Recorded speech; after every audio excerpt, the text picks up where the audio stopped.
Roald Dahl, The Witches, illustrated by Quentin Blank.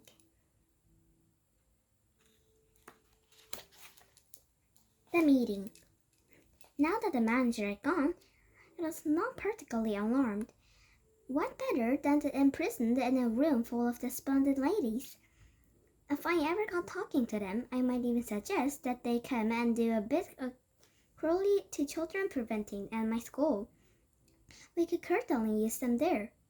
If they came, taking their heads off, they began milling around and choosing their seats, and there was Millie dear, and oh, hello, Beatrice. I haven't seen you yet last meeting. What an adorable dress you have on. I decided to stay where I was and let them get on with the meeting while I got on the mouse training, but I watched them for a while longer through the crack in the screen, waiting for them to settle down. How many there were? I guess about 200. The back rows filled up first. They all seemed to want it seated as far from back platform as possible. There's a lady wearing a tiny green hat in the middle of the back row, kept scratching the neck of her neck. She couldn't leave it alone. It fascinated me, and when your fingers kept stretching away the hair of the back of his neck. Had she known somebody was watching her from behind, I'm sure she'd been embarrassed. I wonder if she had dandruff. All of a sudden, I noticed that the lady next to her were doing the same thing, and the next one, and the next. The whole lot of them were doing it. They were all scratching and wailing mad at the hair on the backs of their necks. Did they have fleas on their hair? More likely it was knits. A boy at a school called Ashton had knits in her hair last term, and Matron had made him dip his whole head in the turpentine.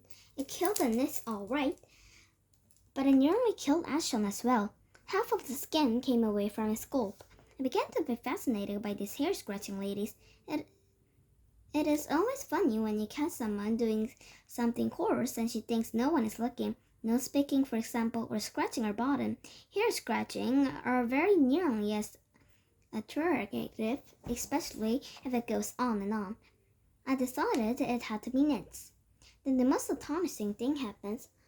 I saw one lady pushing her fingers up underneath the hair in her head, and the entire head of hair, left upwards in all one piece, and the hands slid underneath the hair and went to scratching.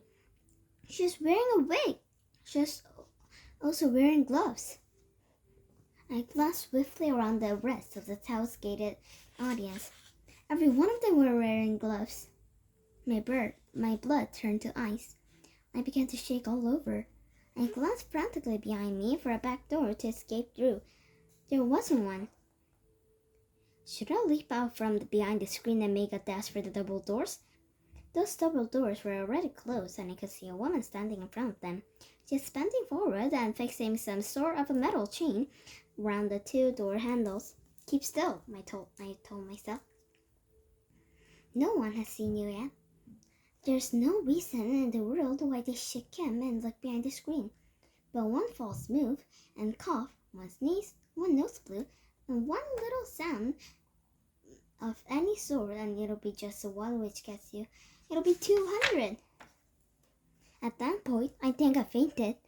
The whole thing was altogether too much for a small boy to cope with, but I don't believe I was out for more than a few seconds. And when I came to, I was lying on the carpet, and I was still. Thank heavens. Behind the screen, there's absolute silence all around me.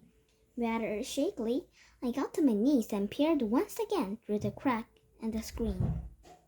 Frizzled like a feeder. All the women, or rather the witches, were now sitting motionless in a chair and staring at the handfuls as somebody had suddenly appeared on the platform. The somebody was another woman. The first thing I noticed that the woman was her size.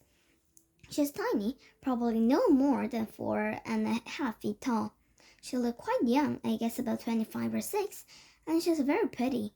She had a rather stylish long black dress that reached high to the ground, and she wore black gloves that came to her elbows. Unlike the others, she was wearing a hat. She didn't look like to me a witch at all, but she couldn't possibly not be one. Otherwise, what on earth was she doing up there on the platform, and why, for heaven's sake, were all the other witches gazing at her with such a mixture of adoration, awe, and fear? Thanks for listening. Please subscribe and have a great day. Bye!